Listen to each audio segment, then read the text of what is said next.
Mon peuple périt par manque de connaissances. Mon peuple périt par manque de connaissances. Pour moi, ce verset était la clé de la réussite.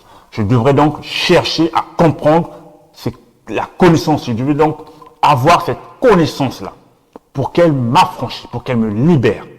La connaissance. Car ne dit-on pas que le savoir est une arme? De quelle connaissance s'agit-il? La réponse est la révélation des mystères cachés, des secrets de la richesse en ce qui concerne notre thème d'aujourd'hui.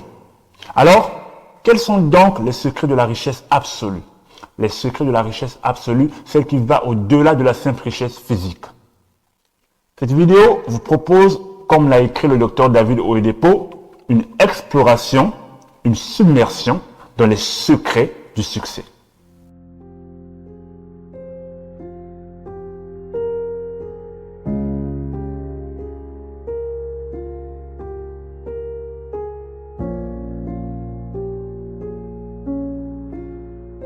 D'abord, il faut comprendre et reconnaître que l'on est à l'image de Dieu.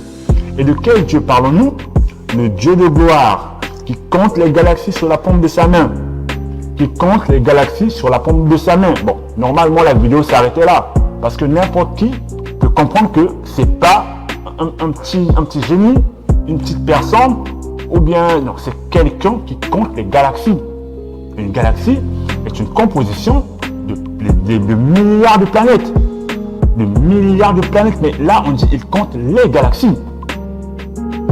Frères, sœurs, ce Dieu créateur qui compte les galaxies. Donc, ce passage te rappelle que peu importe ton problème, il n'est jamais aussi grand pour Dieu. D'accord? Il n'est jamais aussi grand pour Dieu. On est bien d'accord. D'accord? Puisque l'or et l'argent l'appartiennent. Ok? Le Dieu créateur te rappelle que l'or et l'argent l'appartiennent. Sont sa propriété. C'est lui qui donne. C'est lui qui décide. Et toi étant à son image. Donc par la loi de la filiation, tu es un héritier parmi d'autres.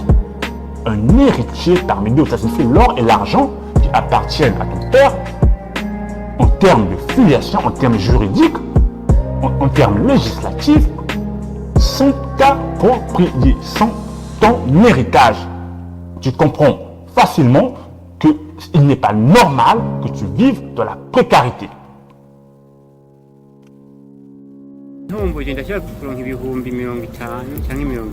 Je pense qu'on devrait l'aider.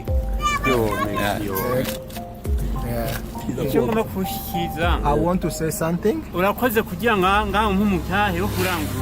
Thank you. This is the investment you give me. I will buy 2 wood, so that my job continue. It means 80 children, 2 parents. This is their bed. This one. Ils mettent ce tapis par terre et dorment dessus. And this one. So they have another one. This is for children. So 80 children sleep on this. They took it from the garden. Bagenda mwisha guza guhangayika tukaronka ibijumba umugore naza gutora amakara yarara yego barapfuye kweli bariho babiri barapfuye nafise imyaka 9 ubundi imyaka 7 tubagire neza uyu muryango uhezagire in the name of Jesus urakoze kubikoze mu izina rya Yesu. John, qui plante des haricots, essaie de subvenir aux besoins des siens avec $10 par mois. Et les 10 membres de la famille dorment à même le sol dans la même pièce. Mais bien qu'il n'ait pas l'électricité chez eux, la situation de John et sa famille est tout de même meilleure que celle de la plupart des gens que nous verrons bientôt. Les agriculteurs vers les marchés. Jusqu'où va-t-il transporter ça? 1 ton, they might go and get back around 9 hours. They went at 4 a.m. Ils sont pieds nus, ils ne tombent pas malades. In fact, they are taking them from another province, countryside. They earn 3,000 per day.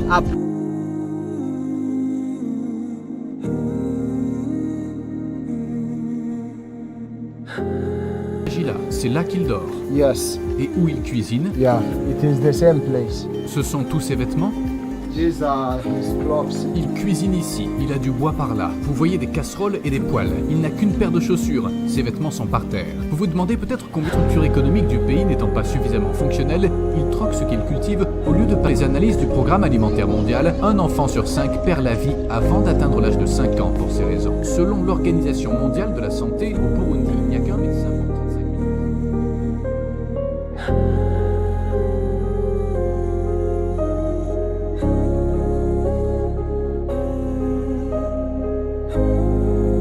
Un acteur célèbre, Steve Harvey, pour ne pas le citer, l'a rappelé en affirmant que si on partageait la superficie de la Terre à chaque être humain, chacun aura 2 hectares.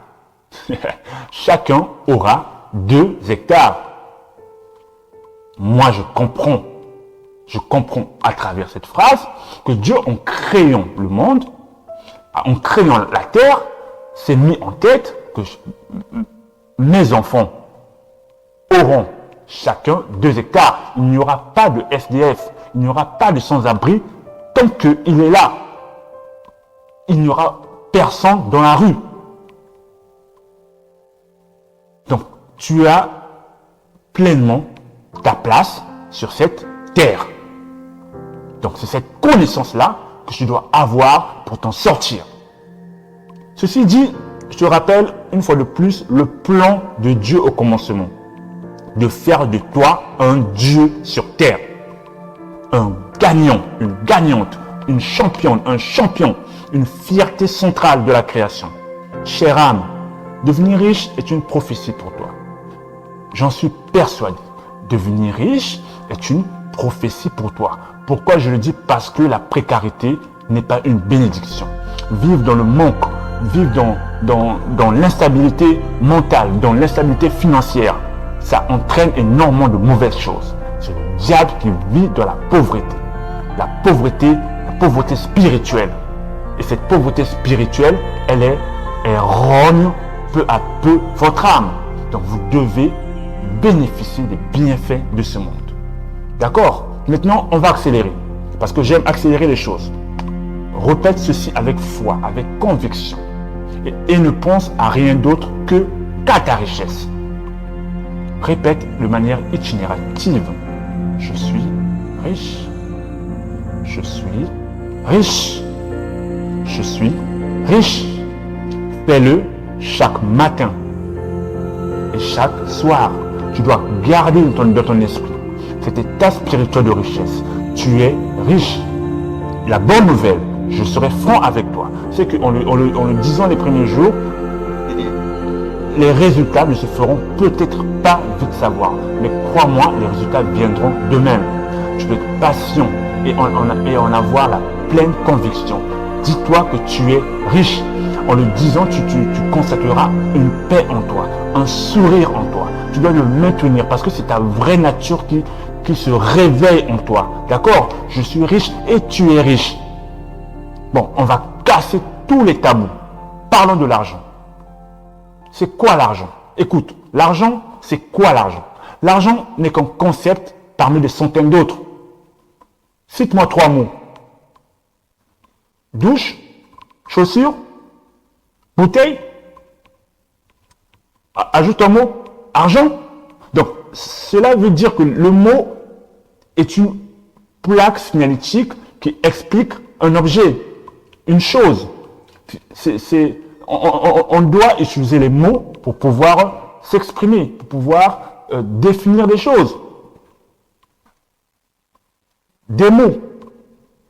Mais ici, le mot argent n'est qu'un concept parmi des centaines d'autres qui te permet d'acheter. C'est tout. L'argent sert qu'à acheter. Mais je te dirais, tu me diras, mais c'est pas mal acheter. Mais je te dirais, peux-tu acheter le souffle de vie? Peux-tu acheter la paix intérieure? Peux-tu acheter l'immunité aux aléas, contre les aléas de la vie? Il y a des milliardaires qui se font tirer dessus. Il y a des milliardaires qui divorcent, qui ont des maladies incurables, qui sont aussi méfiants de tout le monde plus qu'une souris, qui t'admirent toi et rêvent de ta vie et de ta routine parce que tu vis dans la tranquillité. Chère âme, seul Dieu protège. Ta seule richesse, c'est l'éternel. Ta seule richesse, c'est le Dieu créateur. Il est donc important que tu dévalorises l'argent, que tu le dépersonnifies. L'argent est une création des hommes, pas de Dieu. Jésus disait, donne à César ce qui l'appartient et à Dieu ce qui est à Dieu. Il faisait donc référence au fait que toutes les créations humaines sont vanité, sont éphémères. Ce que nous voyons est éphémère, mais ce que nous ne voyons pas est éternel. Cherche ce qui est éternel. Mais ce qui est éternel ne se trouve pas à l'extérieur de toi, non, ça se trouve à l'intérieur de toi. Ce qui est éternel, ce qui est magnifique, tu dois te chercher toi à l'intérieur de toi, parce que tes sens te trompent. Ton mental est souillé. Ton subconscient aujourd'hui est souillé par tout ce que les médias, tout ce que les autres disent, tout ce que tu vois, tout ce que tu perçois, tout a été souillé.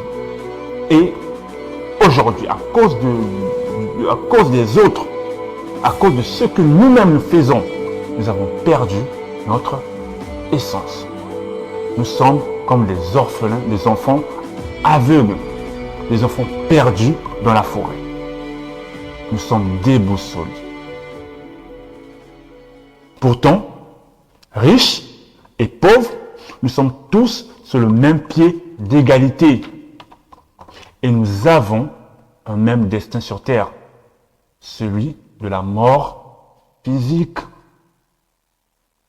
Chère âme, il est donc crucial de comprendre l'importance de se reconnecter, de puiser la vraie richesse. Attention, je n'ai pas dit de chercher, ni de trouver, car cette richesse est enfouie en chacun de nous. Cette richesse, ce que tu dois chercher, ce que tu dois trouver, ce que tu dois puiser, ce que tu dois prendre, ce qui avec quoi tu dois te reconnecter est en toi. Tu dois te rappeler de ça. Tu dois le réveiller. C'est en toi. C'est enfoui en toi. C'est enfoui en chacun de nous. C'est ça la bonne nouvelle. Jésus a dit qu'il enverrait le Saint-Esprit dans chacun de nous. Ça signifie que chacun peut s'en sortir de la vie du moment où tu te reconnais. Du moment où tu te reconnais. Et c'est un processus que nous allons voir, que nous allons déchiffrer, que nous allons comprendre. Car cette richesse est enfouie en chacun de nous. Elle vient quand tu veux qu'elle soit là. Elle sort quand tu le décides. Mais quand elle sort, elle est farouche. Elle est comme un papillon. Tu t'en approches, elle s'éloigne. Tout ce que tu dois faire, c'est être agressif avec ça. Le royaume des cieux appartient pas aux tendres. Aux tendres au sens, pas aux petites natures, non, aux personnes agressives. Des gens qui arrachent les choses. Ça signifie que tu dois être convaincu. Et la conviction, pour moi, c'est une part de la foi. La conviction, c'est synonymise la foi. Tu dois te reconnecter en toi et ne pas lâcher. Ça doit être la décision de ta vie.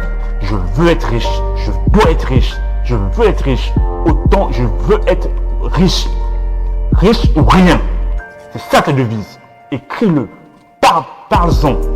On doit sentir que tu as envie de cela.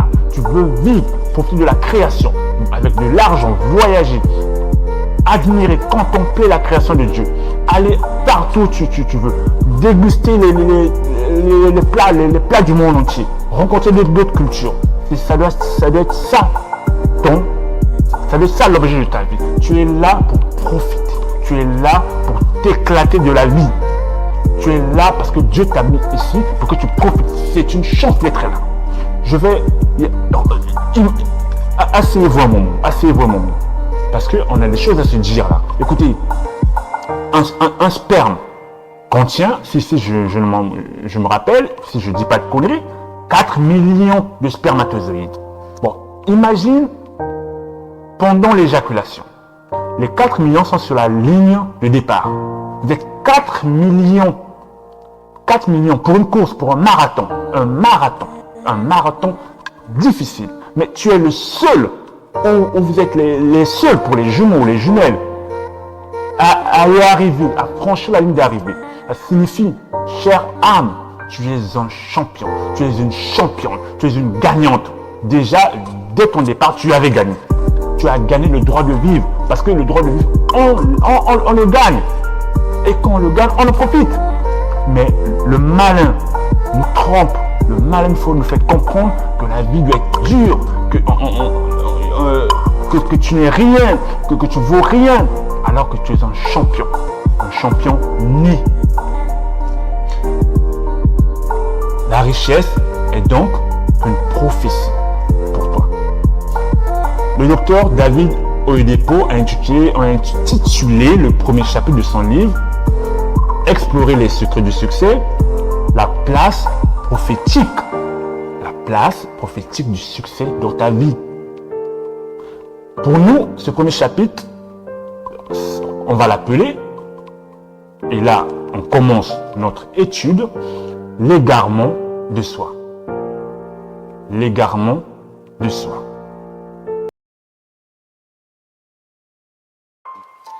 Si ce contenu vous a plu, ou si vous souhaitez en savoir plus, abonnez-vous à la chaîne pour rejoindre Cosmos, notre communauté de formation gratuite sur l'éveil spirituel. Et partagez-la à vos proches pour notre idéal commun, c'est-à-dire le rétablissement du jardin d'Éden, un monde de paix, d'amour et d'éveil.